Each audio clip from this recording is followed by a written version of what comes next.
A congressional brain drain, all thanks to client Pensacola.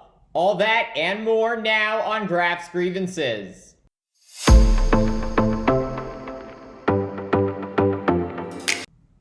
The level of dysfunction cannot be overstated. Last year, the Republican-led House passed only 27 bills that became law, despite holding 724 votes. This anemic performance of delivering for the American people, putting the 118th Congress on track to be one of the most unproductive in American history. For perspective, in 2022, when Democrats controlled the House, they passed 248 bills that became law after holding 549 votes. The lack of legislating by today's Congress, a direct reflection of the unprecedented infighting that has engulfed the Republican majority. Remember, these are the people that held a historic 15 votes to elect a speaker, Kevin McCarthy, before abruptly dumping him 10 months later after just a handful of Republicans launched a mutiny. And unfortunately, there are now big warning signs that the chaos on Capitol Hill is only going to get appreciably worse. According to CNN, 23 House Republicans have decided they are not going to seek re-election or have chosen to resign early. And while that might sound like good news, it's not. Those running for the exits are overwhelmingly traditional Republicans and longtime members of the institution. They are not moderates from competitive districts. If they were to run for re-election in their very gerrymandered districts, they would almost certainly win another term. But they have decided to call it quits because they are fed up with the rabble-rousing of their Trump-aligned colleagues who do not want to legislate. Leading this powerful MAGA faction of the House is Chief Chaos Agent Congressman Matt Gaetz, the 41-year-old Floridian leading the successful effort to unseat former Speaker of the House Kevin McCarthy in October after McCarthy refused to dismiss a House Ethics Committee probe into Gaetz, according to the Daily Beast. The investigation reportedly focusing on claims that Gaetz paid to have sex with a minor in 2017.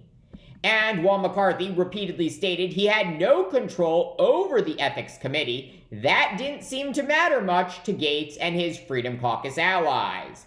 In their eyes, McCarthy was insufficiently loyal to Trump because he worked with Democrats to pass a short-term funding deal, and was unwilling to protect Trump's arguably greatest ally in the House, Matt Gaetz, from potentially being expelled.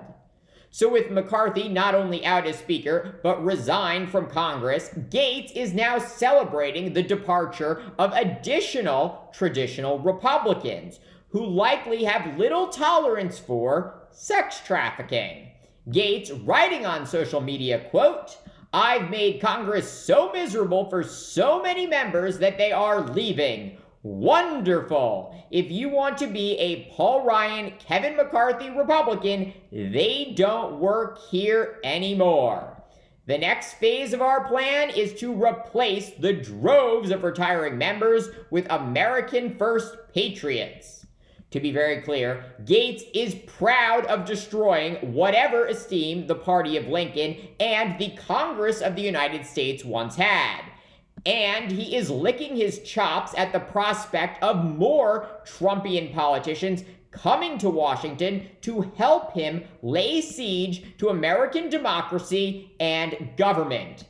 This juvenile, devilish boasting coming as the House Ethics Committee appears to be turning up the heat on Gaetz.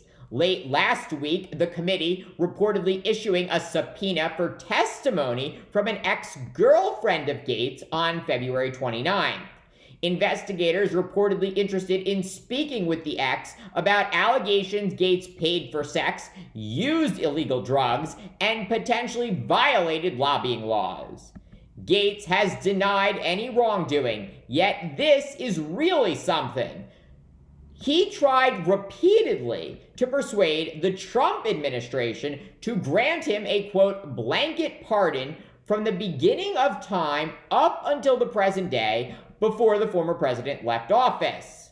As far as we know, he did not get one. Yet, that man who once claimed that the Trump supporters who attacked the Capitol on January 6th were actually left-wing agitators is now cheering and taking credit for more people like him coming to Washington and leading the Republican Party. Thank you for watching Graph's Grievances. Let me know what you think. Please like, subscribe, share. It really helps me grow this channel. And join me tomorrow for more.